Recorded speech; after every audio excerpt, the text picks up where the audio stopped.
Oke. Jadi sekarang kita bahas tentang gelombang ya. Minggu kemarin kita udah bahas tentang gelombang. Ya hanya sebagian pengantar, jadi saya ulangi lagi untuk hari ini. Jadi memang materi untuk minggu ini itu tentang gelombang. Oke, jadi kemarin saya ulangi bahwa ada sifat gelombang dengan partikel suatu benda. Jadi pada tahun sebelum 1900 gitu ya, atau sebelum abad 20, orang masih melihat fenomena gelombang dengan partikel itu ada suatu hal yang berbeda. Jadi memang mereka pada umumnya sebelum abad 20 masih meninjaunya fisika klasik lah kita sebutnya. Jadi masih pada level makroskopik. Sedangkan awal abad 20 dengan penemuan spektrum gitu ya, dan lain sebagainya, itu membuat orang istilahnya bukan mengubah teori yang sudah ada, tapi memperbaiki pemahaman kita tentang suatu benda, tentang alam ini, bahwa ternyata di alam ini itu ada suatu benda itu punya sifat gelombang dan sifat partikel ya. Jadi ini teramati biasanya sangat terbedakan ketika kita meninjau pada level mikroskopik. Misalnya pada level atom gitu, itu bisa terlihat jelas gitu. Namanya sifat dualisme ini. Tapi kalau secara klasik level makroskopik itu antara partikel dan gelombang tuh bisa dibedakan gitu. Jadi pada umumnya memang benda-benda untuk makroskopik pada umumnya dia bersifat partikel gitu. Kalau gelombang berbeda sendiri. Jadi kemarin kita juga ada bahas bahwa partikel itu biasanya terkait dengan konsentrasi materi gitu ya. Dan ini partikel-partikelnya juga dapat mentransmisikan energi gitu ya. Jadi ya seperti misalkan kayu gitu ya. Kalau ketika saya ketok-ketok gitu seperti ini, itu kan terdengar suara kan ya. Itu di sepanjang kayu ini juga bisa mentransmisikan energi, bisa mendapatkan energi. Kebetulan kalau yang tadi dengar itu kan bunyi. Bunyi itu biasanya merambat melalui udara. Nah, udara juga itu partikel pembentuknya kan berupa itu kan oksigen, nitrogen, itu juga partikel-partikel juga kan gitu.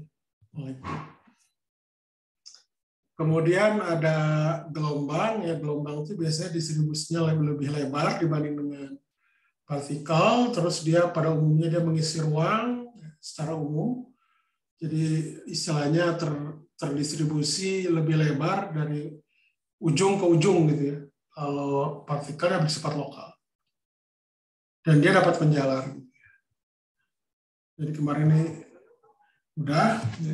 Nah, gelombang-gelombang nanti yang akan kita bahas pada umumnya itu ada gelombang mekanik. Gitu. Gelombang mekanik itu ya contohnya ya tadi bunyi, air gitu ya.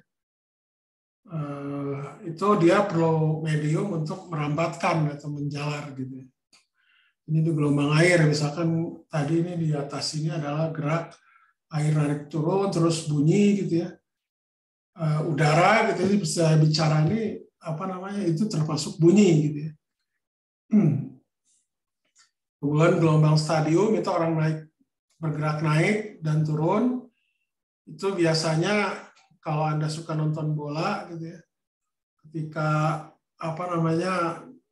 klub kesayangan Anda itu menang gitu kan, orang suka buat itu kan gelombang naik turun gitu. Seperti itu. Kemudian ada gelombang cahaya, tapi gelombang cahaya ini dia bukan gelombang mekanik gitu. Dia dapat merambat tanpa ada medium. Nah, contohnya gelombang cahaya itu adalah gelombang elektromagnetik. Ini adalah cahaya, radio, dia tidak perlu medium. Jadi sebenarnya cahaya itu bisa kita modelkan sebagai gelombang elektromagnetik pada kondisi tertentu. Tetapi ketika pada kondisi-kondisi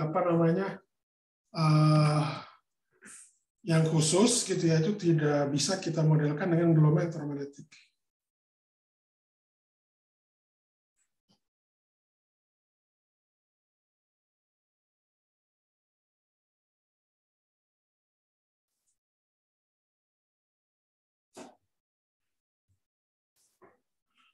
Oke.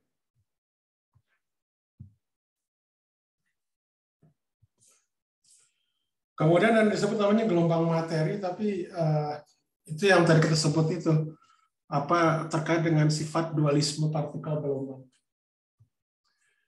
Nah, ini tipe-tipe gelombang kita lihat ada sinusoidal yang seperti ini. Di arah getarnya vertikal, ya, arah rambatnya dia horizontal. Ya. Sedangkan ini seperti gelombang tali ya, tali Anda buat getaran gitu. Kemudian yang ini adalah seperti gas gitu atau udara misalkan di sini. Jadi Anda masukkan maju mundur gitu. Jadi nanti kelihatan di sini ada suatu istilahnya interval tertentu dia padat, lebih padat dibanding dengan yang lainnya. Jadi yang padat ini bisa dikatakan dia maksimum gitu ya, yang minimum itu yang ini, yang jarang partikel. Nah ini jadi menurut arah gelombang ya relatif terpropagasi, arah propagasi adalah rambat. Jadi yang paling enak melihat sebenarnya nih yang sinusoidal gini ya, jadi arah rambatnya dia horizontal, arah getarnya ke atas. Kalau ini kebetulan arah getarnya sejajar dengan V-nya ya, arah rambat. Nah, jadi yang ini kita sebut namanya gelombang transversal, itu artinya antara arah getaran atau arah perpindahan medium itu tegak lurus dengan arah penjalaran gelombang. Jadi contohnya ini kan ya. Arah getarnya dia tegak lurus dengan arah rambat. Kemudian kalau yang ini itu adalah gelombang longitudinal gitu ya. Jadi antara perpindahan dengan mediumnya di sejajar, perpindahan medium dengan arah rambat gelombangnya itu sejajar. Nah ini contoh gelombang longitudinal gitu ya. Yang atas yang dalamnya digerakkan maju mundur gitu ya. Jadi Anda harus ini dulu teratur gitu ya, misalkan maju 2 detik, kemudian mundur lagi 2 detik. Jadi ini kelihatan ada pattern gitu ya, yang teratur maksudnya patternnya. Ini gelombang longitudinal, sedangkan ini ada gelombang transversal. Anda lihat ya, ini medium dia bergetarnya ke vertikal. Ini gelombang air contohnya. Ini adalah gelombang transversal yang bisa kita dekati. Kita lihat titik biru di sini. Dia tetap kan tidak berubah. Jadi artinya memang perambatan gelombang itu tidak berubah. Ini sebenarnya bentuk khusus tentunya ya. Kalau bentuk umum, kalau gelombangnya umum ya ada turbulensi segala macam, itu dia bisa memindahkan medium sebenarnya. Kalau untuk kasus kita, gelombang itu secara khusus dia merupakan solusi yang homogen dari persamaan gelombang sehingga penjalanan itu tidak menyebabkan perubahan atau posisi dari partikel-partikel di mediumnya gitu. Ini gelombang permukaan Rayleigh, ini adalah kebalikan dari gelombang yang air ini yang sinusoidal gitu. Ini kebalikan dari itu. Anda lihat di sini juga titik-titik ini tidak berubah. Nah, tetap gitu yang menjalar itu cuma maksimum, minimum, maksimum. Jadi ada satu saat di sini titik-titik ini mencapai maksimum, ada minimum gitu seperti itu. Ya seperti hidup lah, kadang naik, kadang turun. Kadang di puncak, kadang di lembah. Jadi ya bisa dimodelkan seperti itulah kurang lebih. Sebelum saya lanjutkan ada pertanyaan nggak? Sebelum saya lanjutkan ada pertanyaan? Mau nanya Pak? Oke, kita lanjutkan. Jadi sifat gelombang. Jadi ada yang disebut namanya panjang gelombang, ini lambda. Ya. Jadi panjang gelombang itu adalah jarak antar puncak atau jarak antar lembah. Ya, puncak ke puncak dengan lembah ke lembah itu satu gelombang. Atau dari 0 ke 0 yang sinusoidal itu juga satu gelombang. Jadi ada puncak, ada lembah. lengkap semuanya. Jadi lambda itu seperti itu. Kemudian amplitudo itu adalah simpangan paling besar yang maksimum dari gelombang. Ini contohnya ya, ini sinusoidal ya amplitudonya ini. Kalau yang di bawahnya minus amplitudo, tapi diambil besar. Kemudian kalau periode itu adalah T besar, itu adalah sebuah titik gelombang yang melakukan osilasi secara komplit gitu. Jadi kalau misalkan seperti ini, misalkan ya, ini ada puncak, terus ke puncak lagi itu satu gelombang, atau lembah, ke lembah lagi gitu ya, itu satu gelombang. Oke? Nanti akan kita ambil contoh soal. Nah ini contoh terkait dengan gelombang ya. Jadi kalau misalkan ini kita ambil ukur ini adalah satu gelombang, artinya ada lembah dengan puncak. Jadi ini kelajuan itu adalah gelombang bergerak sepanjang satu periode. Panjang gelombang lambda setelah bergerak satu gelombang dalam satu periode T. Ya, jadi V di sini adalah lambda dibagi T. Jadi lambda itu adalah ini. Ini adalah ketika T sama dengan T besar. T kecil sama dengan T besar.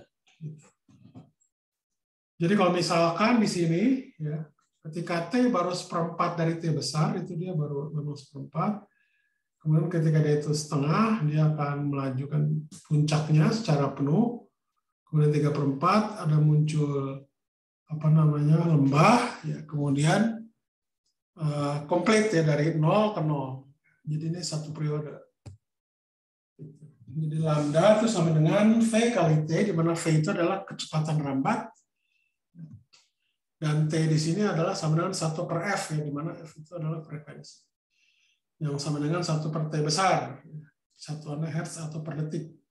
Ini disingkat Hz. Nah ini contohnya misalkan sebuah kapal terlempar jauh pada suatu lokasi yang menambingkan gelombang naik turun. Jika jarak antar puncak gelombang adalah 20 meter dan laju gelombang adalah 5 meter per sekon, berapa lama delta T yang dibutuhkan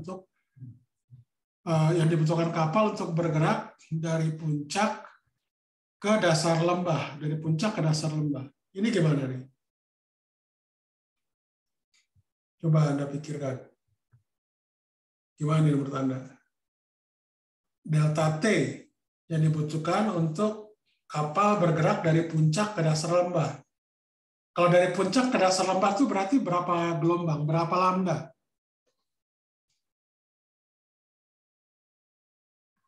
Halo? Jadi kalau Anda lihat di sini, lambdanya itu adalah 20 meter ya, karena jarak antar puncak. Kelajuan gelombang V itu adalah 5 meter per sekon. Gitu.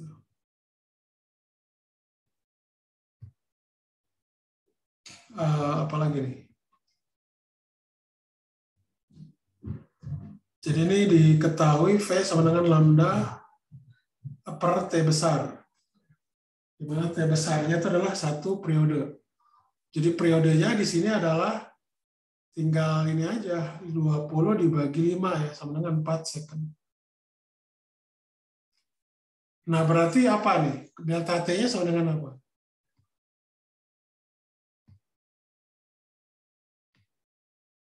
Givari Alwa. Iya, Pak. Delta T-nya sama dengan berapa? Sebentar, Pak.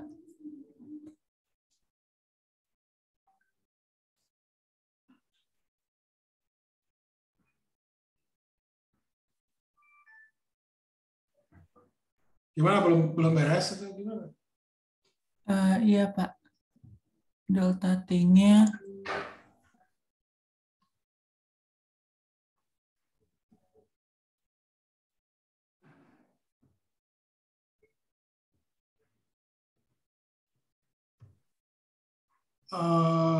Radito. Iya, Pak. Radito. 2 bukan, Pak?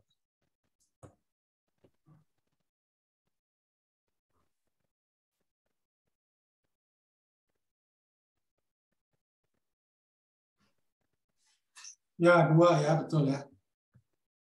Ya, kenapa 2? Karena lihat, Anda di sini kan saya bilang dari puncak ke dasar, dari puncak ke dasar itu kan berarti setengah gelombang kan. Jadi tinggal dikali 4 dikali setengah aja, jadi memang 2 detik. Ya, betul.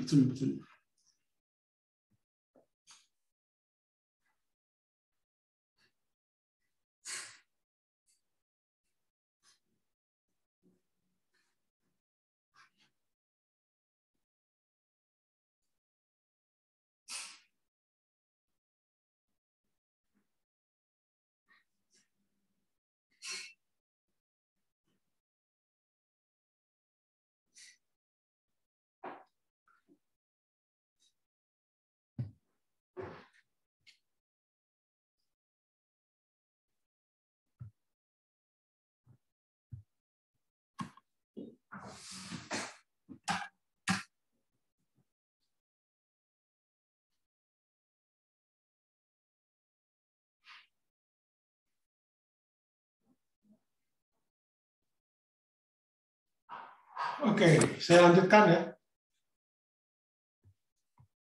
Masih terekam kan ya?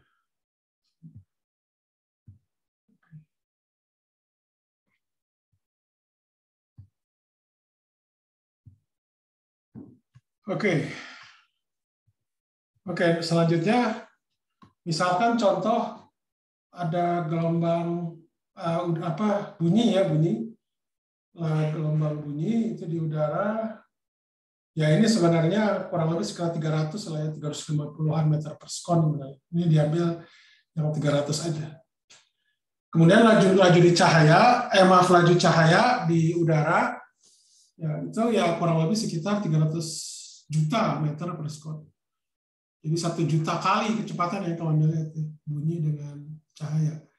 Jadi makanya kalau Anda lihat ketika petir gitu ya, ada kilatan cahaya petir itu biasanya cahaya dulu kan terlihat, baru beberapa detik kemudian itu bunyi gitu ya.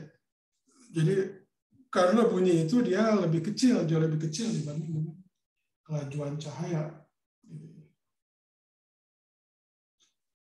Jadi misalkan nih perbandingan saja, kita membuat gelombang bunyi dan gelombang cahaya, yaitu memiliki panjang gelombang 3 meter.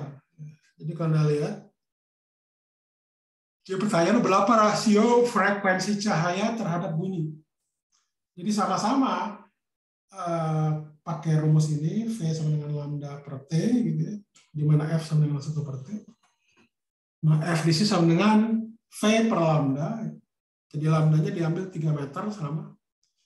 Jadi kalau Anda bandingkan V cahaya dengan V dibagi dengan V bunyi, itu sama dengan kecepatan cahaya dibanding dengan kecepatan bunyi, ya. Karena pada panjang gelombang yang sama. Jadi ini juga sama halnya, tadi saya bilang perbandingannya itu frekuensinya juga 1 juta kali. Jadi jauh lebih besar cahaya dibanding dengan bunyi. Jadi kalau misalkan untuk bunyi itu lambda sama dengan 3 meter, itu berarti frekuensinya sekitar 100 meter gitu ya. Maaf, frekuensinya sekitar 100 Hz, maaf. 100 meter. Jadi 100 Hz ya. Ini bisa dikatakan di bawah pendengaran ambang dari manusia gitu ya. 100 Hz itu frekuensi untuk bunyi. Sedangkan cahaya untuk lambda sama dengan 3M, F-nya itu adalah 100 mega. Mega itu 10 pangkat 6 Hertz gitu ya. Ini sama halnya dengan yang disebut gelombang radio namanya. Gelombang radio. Sampai sini dulu ada pertanyaan nggak? Ada pertanyaan?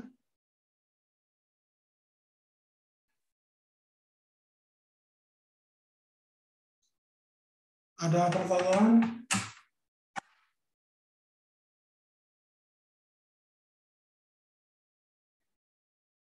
Pertanyaan ada tidak? Pertanyaan. Tes.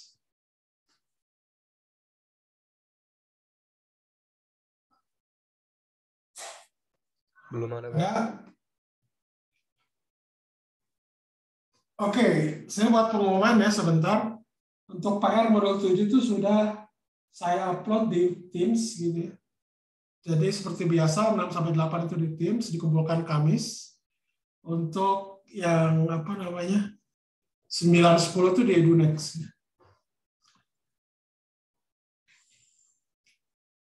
Tidak ada, ini rasanya yang mudah ya.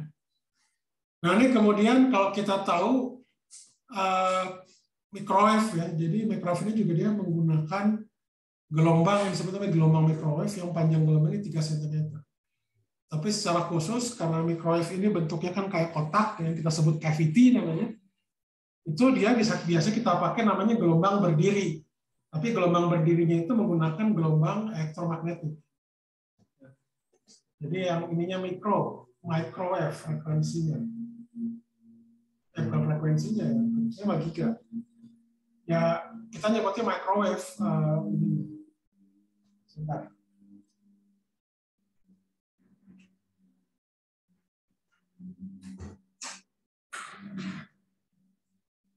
Oke, jadi panjang dalam microwave yang dihasilkan oleh oven microwave itu sekitar 3 cm. Berapa frekuensi yang dihasilkan dalam air itu menyebabkan molekul makanan air itu bergetar, bervibrasi namanya. Jadi ini adalah F-nya itu sama dengan V per lambda, di mana V-nya itu 3 kali 10 8 atau 300 juta meter per sekon, sedangkan panjang gelombang itu adalah 0,03 meter. Sehingga didapatkan ini adalah 10 pangkat 10 Hz atau 10 GHz. Jadi 1 GHz itu artinya 10 pangkat 9 siklus per detik. Jadi gelombang microwave ini menyebabkan apa namanya air itu bergetar gitu ya. Bukan, ya air itu bergetar. Jadi air dalam makanan Anda karena molekul air itu bergetar, bervibrasi ya. Jadi makanya dia menyebabkan ada panas di situ. Anda pernah buat percobaan ya? Mungkin Anda sudah tahu ya. Jadi kalau microwave itu dia sifatnya itu memfokuskan pemanasan itu di tengah.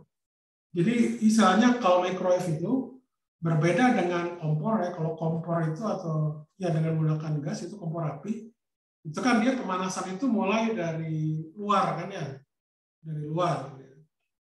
Jadi makanya apa kalau Anda menghangatkan apa misalkan makanan biasanya misalkan apa ya bakwan misalkan atau tahu lah gitu ya, dihangatkan itu dia apinya kan harus kecil ya supaya lama gitu. Jadi apa kalor yang masuk itu membutuhkan waktu supaya bisa menembus ke dalam gitu.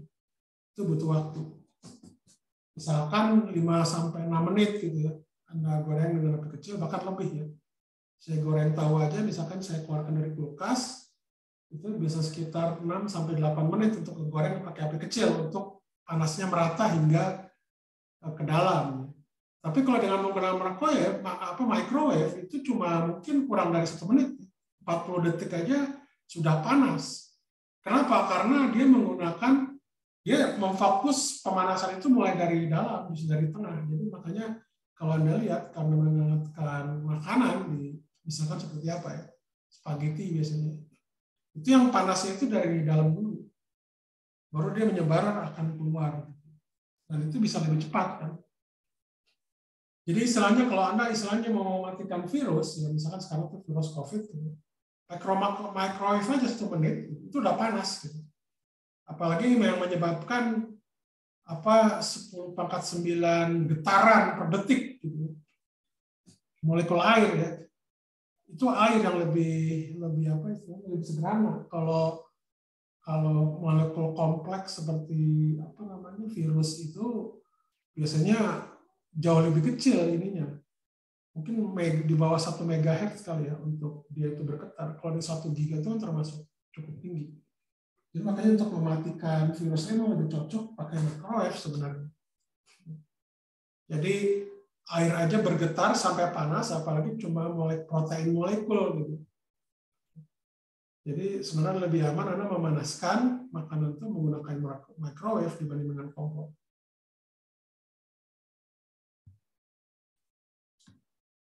Bukan bergoyang, istilahnya bergetar, dia berosilasi sehingga jadi panas. Nah, ini kalau saya bandingkan antara koefisien penyerapan atau absorpsi, koefisien absorpsi ya, absorption koefisien dengan frekuensi gitu. Jadi frekuensi yang makin tinggi dia air itu akan menyerap gitu. Menyerap apa istilahnya? Menyerap energi dia biasanya. Frekuensi tersebut kan kita di 10⁻⁹ tadi ya di sini gitu ya. Nah, air itu punya memang salah satu apa istilahnya? Keunikan ya, punya keunikan sendiri gitu. Jadi kalau pada sekitar ini nih 10⁻14 berapa gitu ya. Jadi kalau dia itu kita naikkan frekuensinya gitu, itu tidak selamanya naik dia, tapi ada suatu saat dia itu turun, terus tiba-tiba naik lagi gitu. Terus kalau kita naikkan terus, dia lama-lama akan jadi kecil koefisien absorpsinya gitu ya pada frekuensi tertentu gitu ya. Ini kita sebutnya apa namanya? Ya ini tadi 10 GHz gitu ya. Ini di daerah visible. Jadi kita menggetarkan air itu bukan dengan microwave tapi dengan cahaya tampak gitu. Misalkan di sinarin laser gitu ya. Yang kita sebut namanya lubang air atau water hole gitu. Di grafik antara absorpsi dengan frekuensi.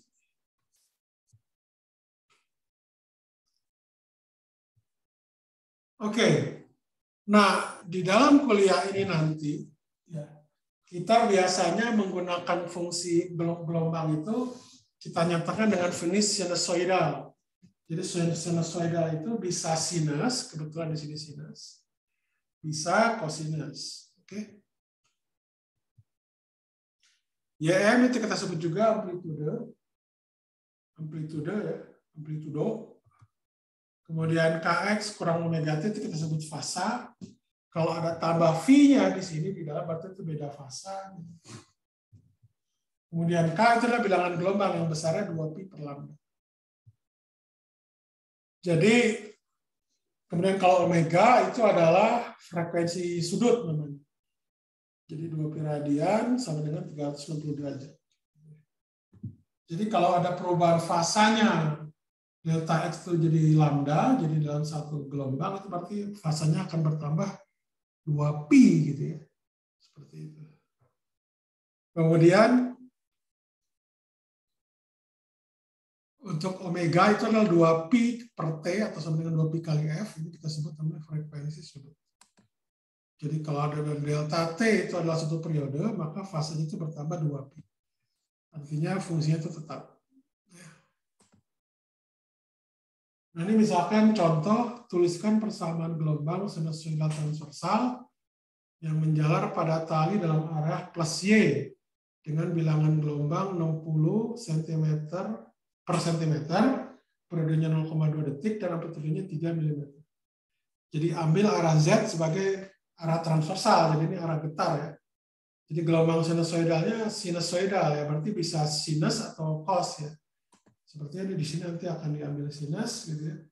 K-nya itu adalah 60 per centimeter, ininya adalah T-nya adalah 0,2 detik dan amplitudenya adalah 3 mm.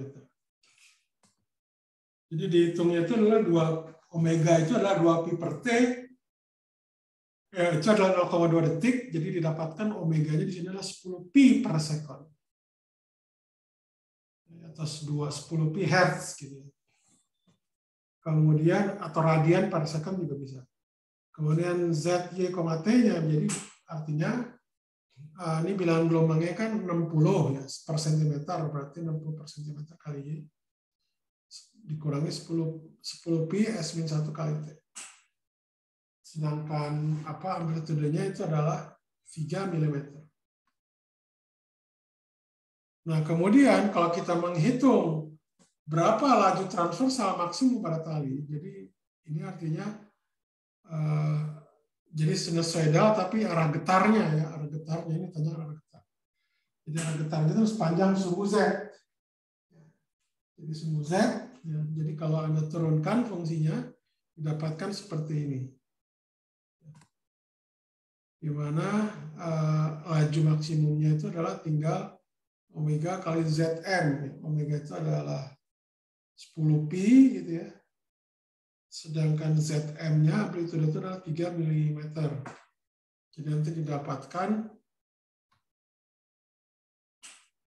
laju maksimumnya, laju getarnya atau laju transversal maksimum dari titik pada satu tali itu adalah omega kali Zm sama dengan 94 mm per second. Ada pertanyaan nggak sejauh ini?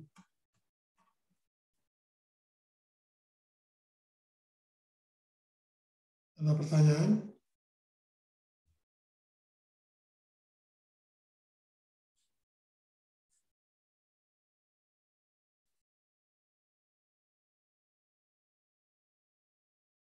Ada pertanyaan? Tidak ada? Oke, kita lanjutkan. Nah, sekarang coba Anda pikirkan dulu ya. Soal berikut.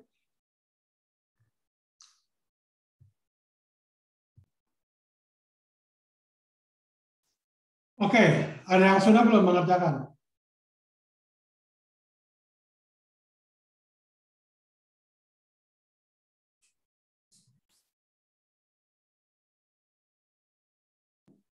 Atau kita coba kuis aja ya.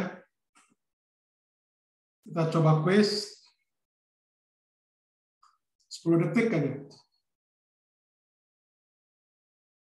Dikumpulkan mungkin ada di sini ada yang bisa buka Edunex nggak? Ada yang tidak bisa buka Edunex. Coba tunjuk tangan yang tidak bisa buka Edunex.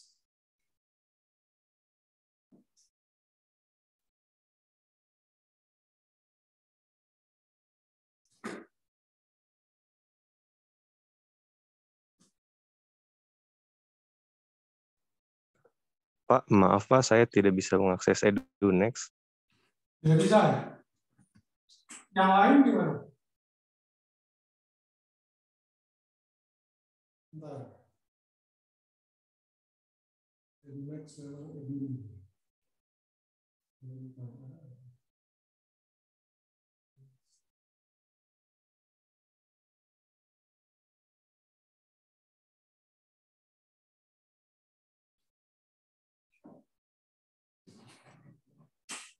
Sebentar ya, saya stop dulu ya.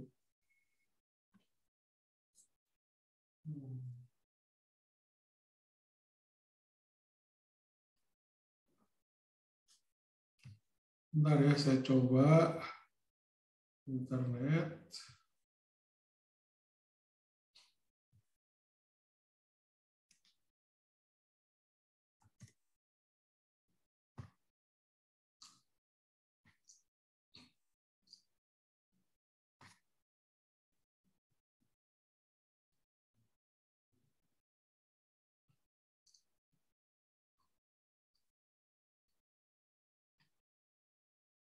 Oke, yang nggak bisa berapa orang yang nggak bisa? Bisa tanda tangan, tunjuk tangan nggak?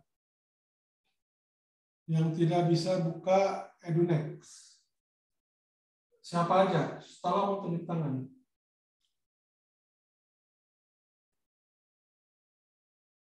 Daniel Yohanes. Oke, kalau gitu yang lain kalau bisa berarti apa namanya dikumpulkan di Edunex ya. Kalau yang nggak bisa itu dikumpulkan di Teams saja. Kalau Teams bisa nggak? Pada bisa nggak Teams? Halo, halo. Bisa, Pak. Saya bisa Pak kalau Oke, yang Teams. tidak bisa berapa orang? Yang tidak bisa buka Teams? Tunjuk tangan. Oke, berarti bisa ya. Oke, berarti saya ini kan di apa yang tidak bisa berarti di Teams aja. Oke, silakan dimulai dari sekarang ya. Tadi soalnya gimana sih?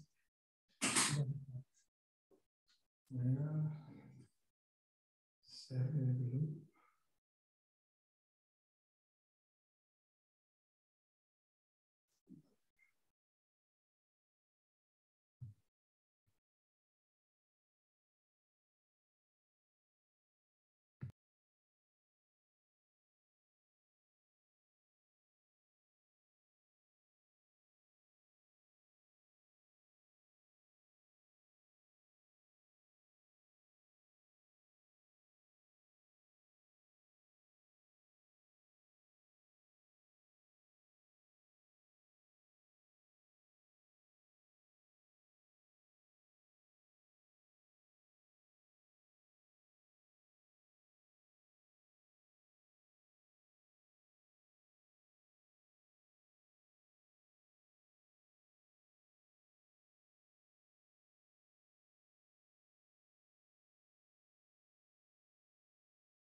Pak, maaf, apakah Bapak sedang berbicara, Pak? Karena tidak ada suara di saya, Pak. Ya, oke.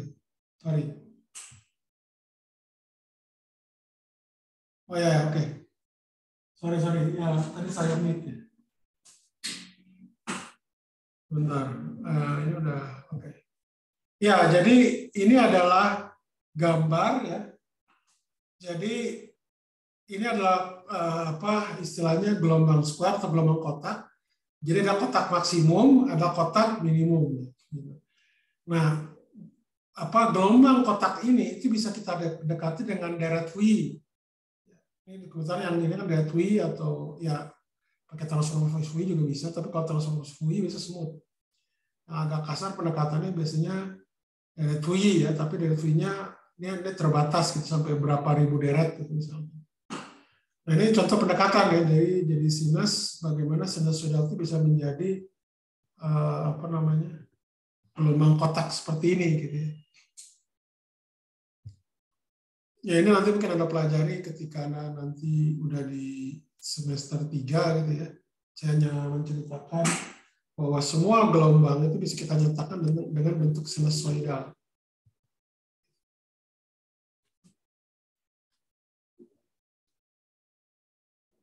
Saya putus lagi.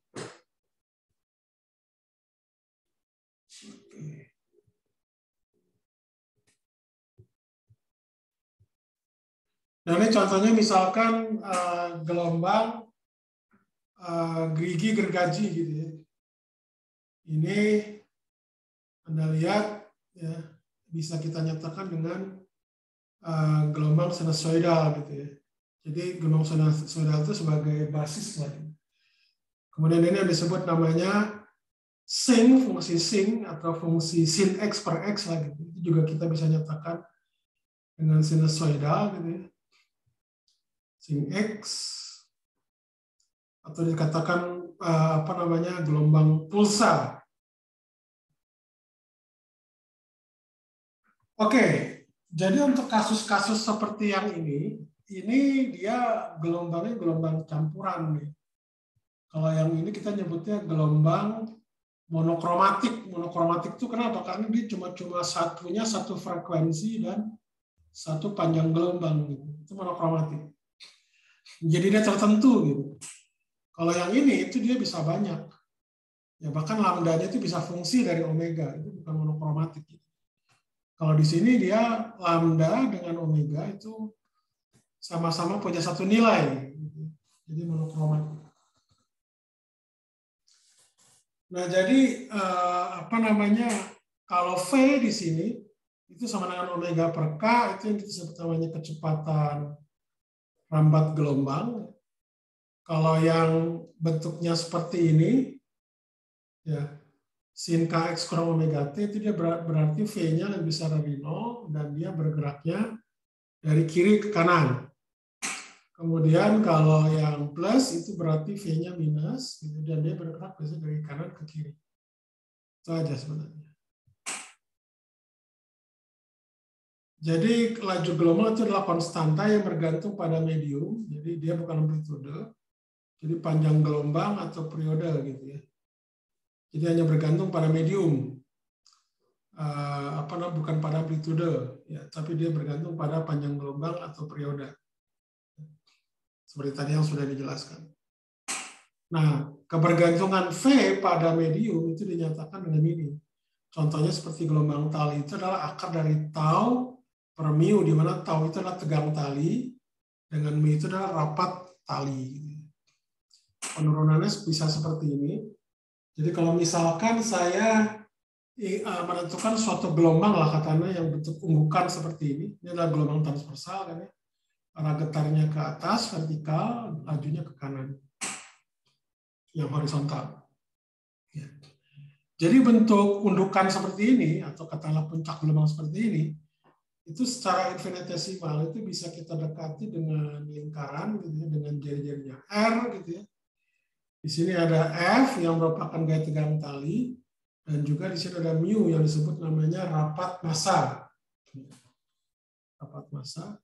Jadi bentuk puncaknya seperti ini ya, di sekitar puncak itu bisa kita dekati dengan lingkaran. Nah, jadi gambarnya seperti ini. Ya. Jadi kalau pada theta yang sangat kecil, jadi ini theta gitu ya. Jadi dianggap dia sangat kecil tetanya. Kemudian F-nya itu ada arah ke sana dengan arah ke kanan gitu ya. Jadi kalau kita apa istilahnya gabungkan, ya, yang arah horizontal akan saling menghilangkan, sedangkan arah vertikal itu adalah sama dengan 2F sin theta. Jadi karena tetanya itu sangat kecil, itu bisa kita ambil sin theta menjadi theta. F net itu masih jumlahan totalnya.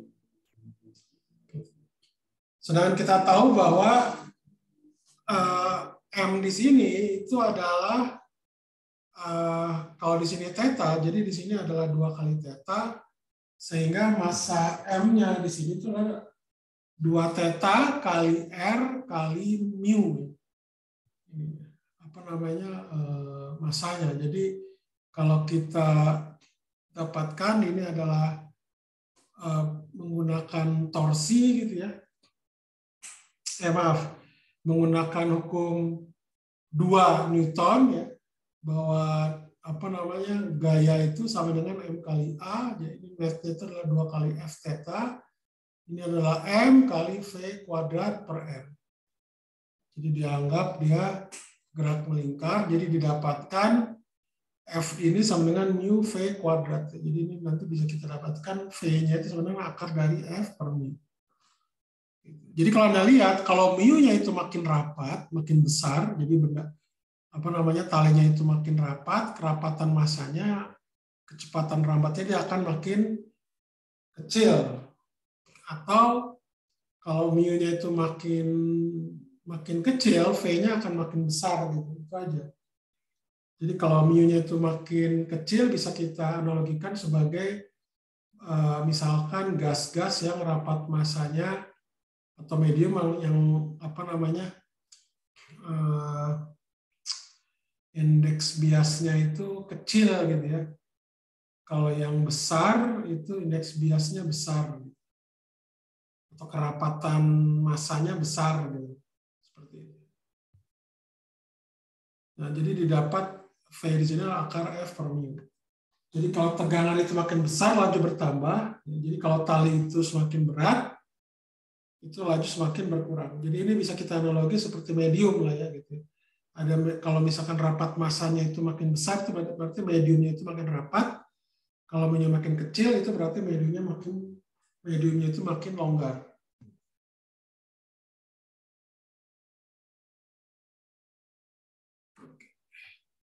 Ada pertanyaan nggak sejauh ini? Sampai sini ada pertanyaan? Ada pertanyaan? Mohon maaf Pak, izin interupsi. Atas nama Istiqomatunisa masih di waiting room Pak. Dia sudah ngirim bukti SS-nya di WA. Ya, saya minta namanya. Oh gini ya, nah kalau teman Anda lagi di waiting room, itu saya udah jawab di WA, dan saya bisa jawab. Itu urusan saya, jangan ini, apa namanya, itu bukan urusan Anda. Jadi nanti saya menentukan. Oke, ada pertanyaan nggak? Ya. Jadi saya hanya menjawab di WA.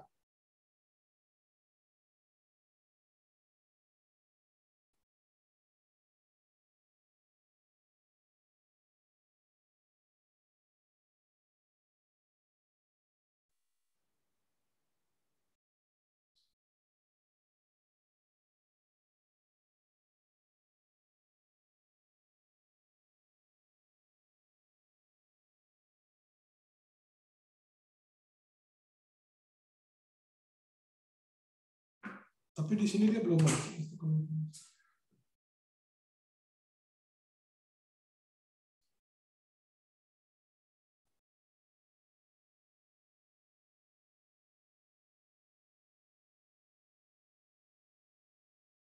Nah, Istiqomatunisa itu belum masuk dia di itu. Di apa namanya? Di waiting room belum ada. Baru Benyamin aja yang terakhir.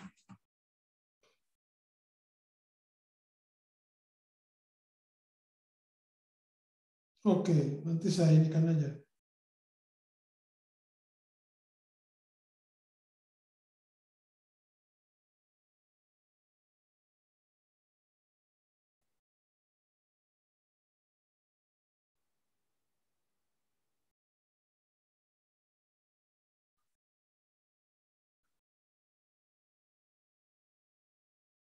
Oke, saya lanjutkan. Ini ada pertanyaan nggak terkait dengan materi ini?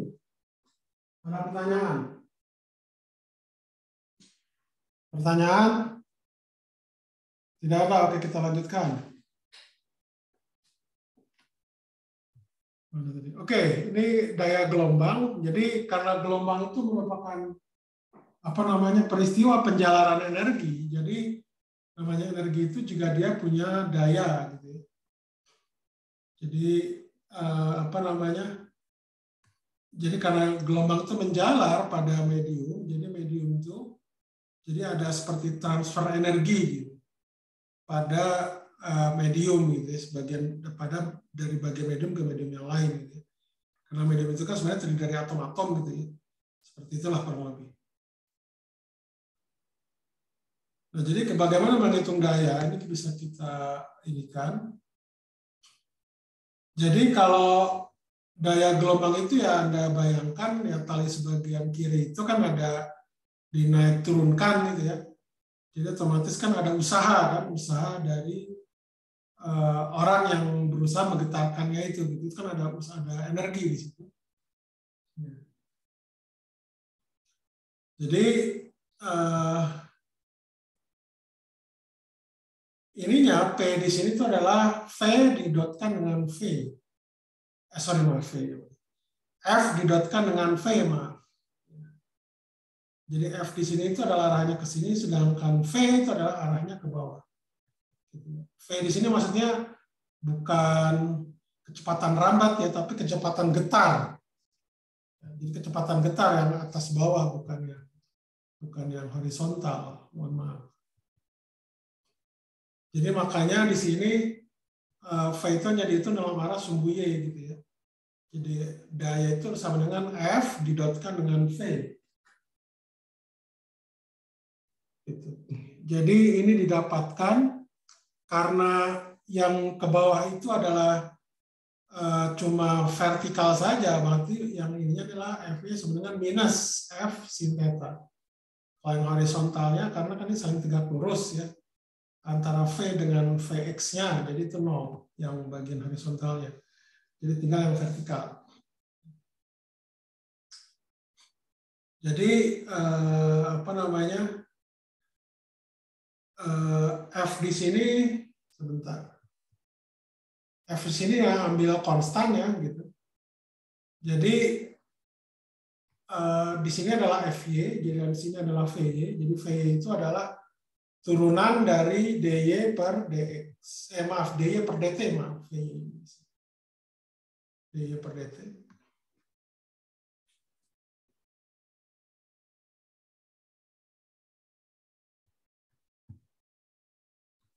Oke, jadi kalau saya ini kan, ya, F di sini adalah saya masukkan, ini adalah Vy, ini adalah ini omega A sin Kx omega T gitu ya. Kemudian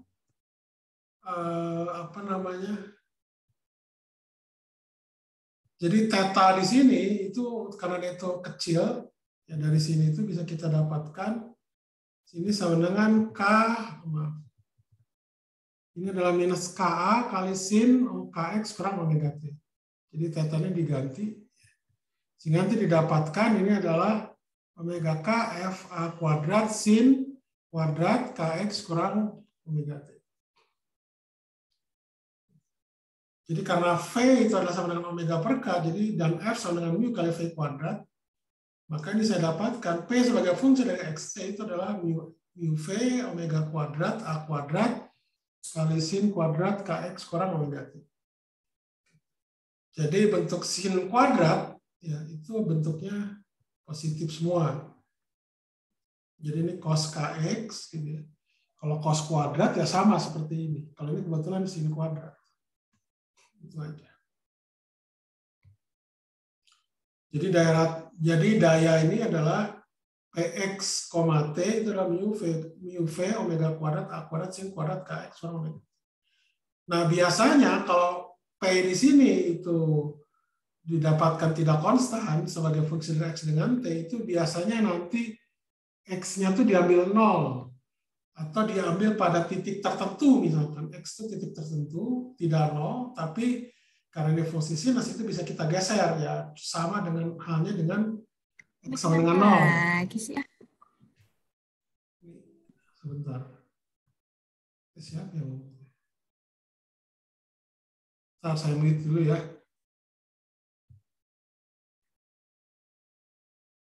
Oke. Jadi Anda ambil X-nya sama dengan 0, kemudian Anda menghitung rata-rata dari sin kuadrat omega T. Ya. Nah, menghitung sin kuadrat itu tinggal ini aja. Nah, ini bisa dicoret-coret nggak? Bisa ya.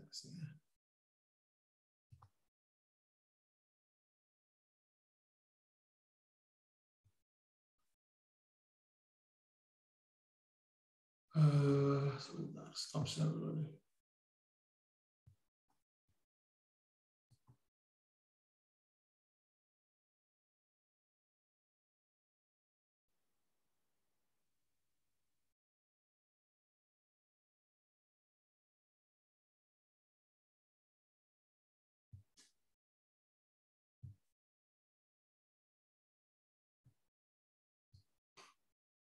Oke, ini kelihatan. Oke. Nah, biasanya untuk apa namanya?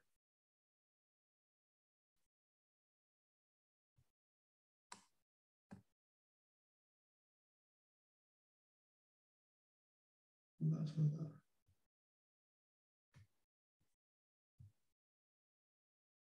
Draw. Oke.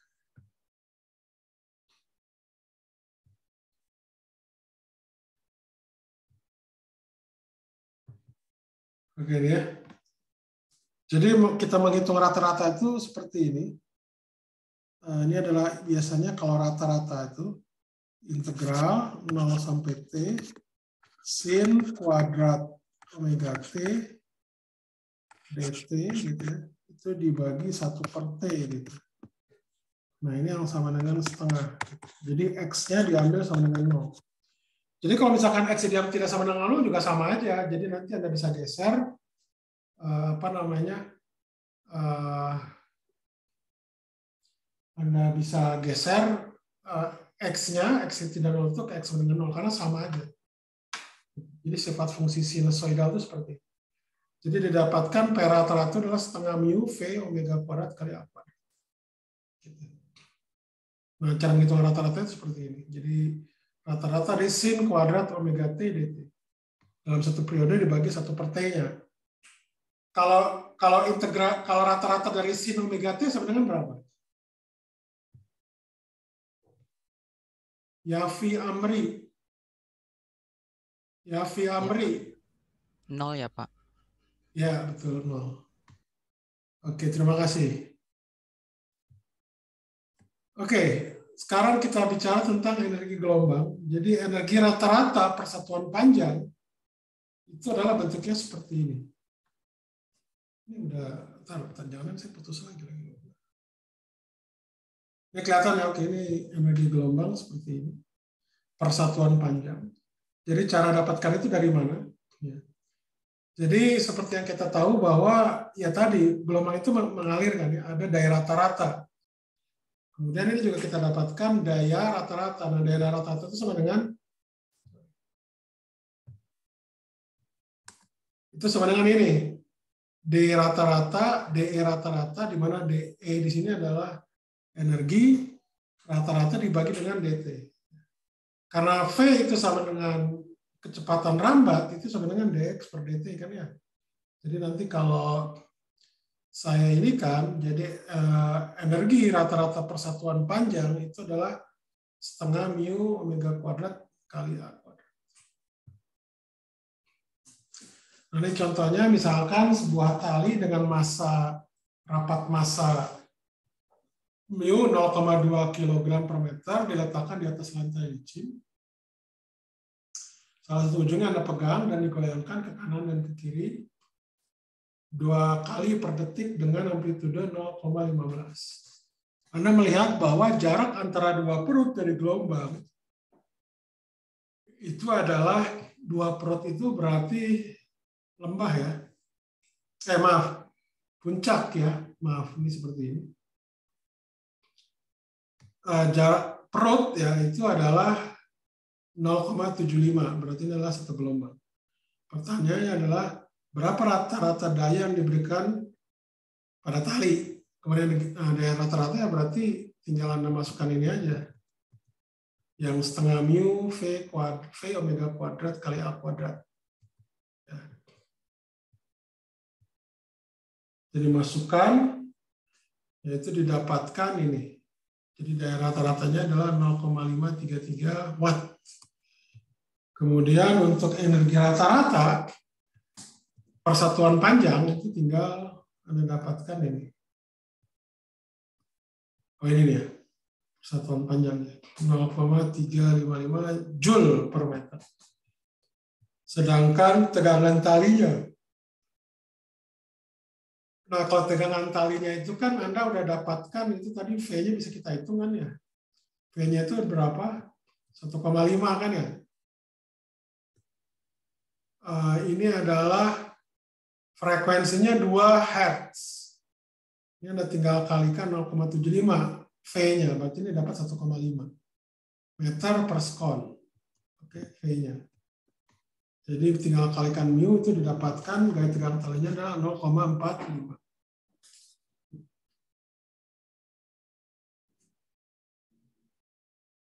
Oke, segini aja dulu. Mungkin nanti kita akan lanjutkan minggu depan ya.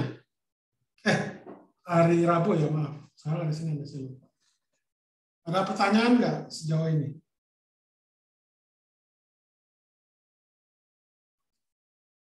Pertanyaan?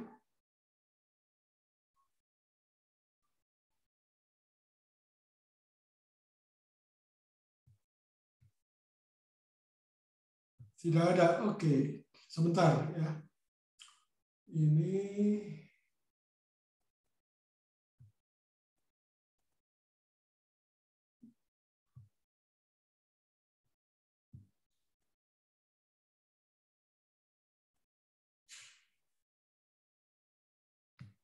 ketua kelas, mana ketua kelas? Angelin ya? Mana ketua kelas? Iya Pak, ada Oke, ya. Kenapa Pak? Ya sebentar, saya mau bicara. Kalau nggak ada pertanyaan, ada pertanyaan dulu nggak tentang materi ini? Ada pertanyaan? Selanjutnya itu apa sih? Ini daya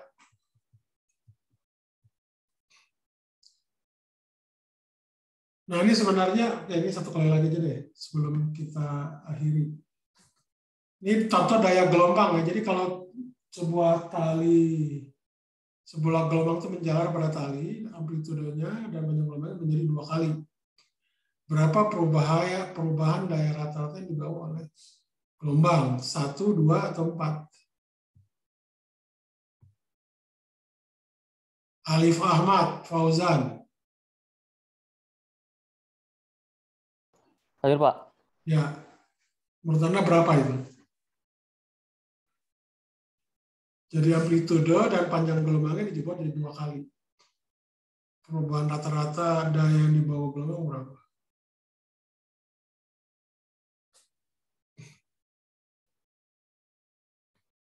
Berapa? Halo?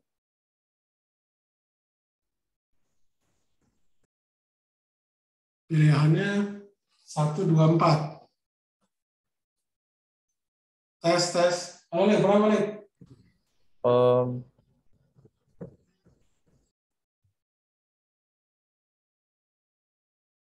Rizky Aulia Rahayu.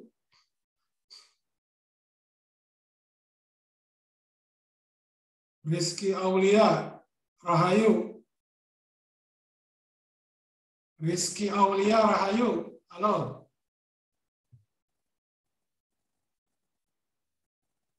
Rizky Aulia tidak ini.